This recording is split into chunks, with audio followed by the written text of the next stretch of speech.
Nah, pemirsa, kita akan beralih ke spotlight yang berikutnya. Ini datang dari Samarinda. Ada sebuah kisah pilu, pemirsa, karena ada seorang pelajar SMK yang meninggal dunia dalam diam setelah diduga menahan rasa sakit yang tidak pernah ia keluhkan demi tidak membebani orang tuanya.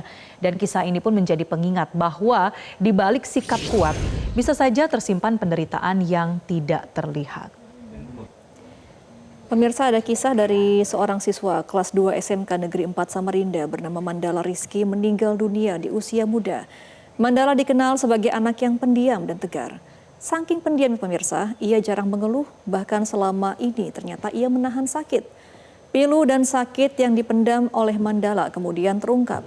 Ia sakit dan meninggal dunia akibat sepatu sekolah yang sudah tak lagi muat. Karena keterbatasan ekonomi, Mandala tetap memakainya sejak kelas 1.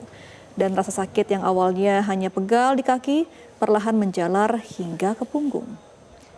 Dan pemirsa, meskipun sempat bekerja sambilan dengan penghasilan ratusan ribu rupiah, uang tersebut justru diserahkan seluruhnya kepada sang ibu untuk membantu biaya sewa rumah. Bahkan saat disarankan untuk membeli sepatu baru, ia pun menolak. Dan jelang hari-hari terakhirnya, Mandala sempat mengungkapkan ia ingin untuk kembali bersekolah meskipun harus memakai sandal. Namun pada dini harinya, sang ibu menemukan Mandala telah terbujur kaku di tempat tidurnya tanpa keluhan. Kita simak pemirsa, inilah keterangan ataupun cerita dari ibu korban, Ratnasari. Nggak salah, sebenarnya sih dari awal tuh dia sudah ngomong katanya sepatunya memang kekecilan, tapi dia bilang udah nggak apa-apa dipakai aja, seperti itu, nggak usah ngerepotin orang deh mak, nggak usah siapapun, nggak usah. Cuman saya bilang mama minta maaf, mama nggak bisa beliin dulu sementara. Oh nggak apa-apa, Mandala insya Allah Mandala pakai yang ada aja udah nggak apa-apa. Cuman kalau bisa Mama bisa nggak cari jalan buah tuh untuk supaya Mandala tuh kalau berdiri tuh rasa kaki tuh empuk, nggak sakit. Nah, pemirsa, Dinas Pendidikan dan Kebudayaan Kalimantan Timur juga telah menyampaikan kronologi resmi kejadian ini. Diketahui pada 20 April lalu, Mandala mengirim foto kondisi kakinya yang membengkak dan telah meminta bantuan.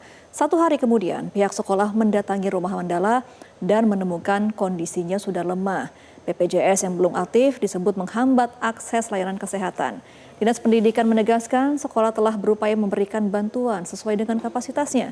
Namun keterbatasan informasi dan akses layanan kesehatan menjadi faktor yang memperlambat penanganan. Kondisi yang dialami almarhum Mandala juga dibenarkan oleh Ketua Tim Reaksi Cepat Perlindungan Perempuan dan Anak Kalimantan Timur, Rina Zainun.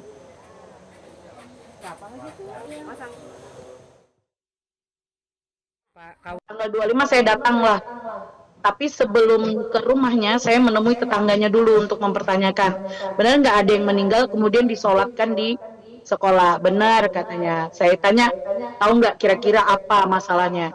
Nah itu rumahnya kecil Bu, juga beliau itu warga baru dan tidak ikut rukun kematian, infonya seperti itu. Akhirnya baru saya menuju ke rumahnya almarhum Mandala untuk kami membawakan sembako.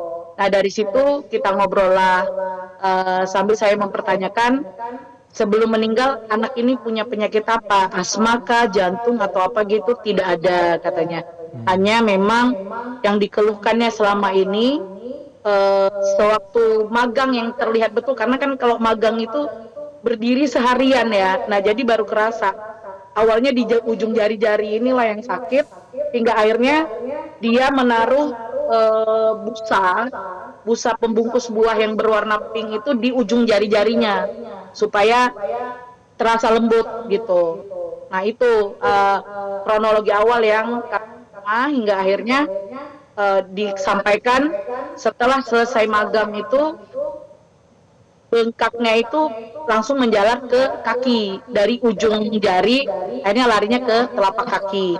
Nah kemudian menjalar ke pinggang sakit. Iya, semoga ini juga bisa menjadi evaluasi agar tadi untuk edukasi soal BPJS Kesehatan bisa lebih diperlancar dan juga dipermudah lagi bagi publik di seluruh Indonesia agar bisa tahu ya seperti apa kalau mau mengklaim bagaimana cara pengobatan di BPJS dan juga rumah sakit sekitar rumah dia gitu. Iya, dan juga tentunya bantuan pendidikan ya yang bukan terbatas di dalam ruang kelas saja tapi juga berbagai kebutuhan begitu ya sampai kepada sepatu ternyata sangat penting dan kita doakan semoga almarhum tenang dan juga keluarga diberikan kekuatan. Jelajahi cara baru mendapatkan informasi. Download Metro TV Extend sekarang.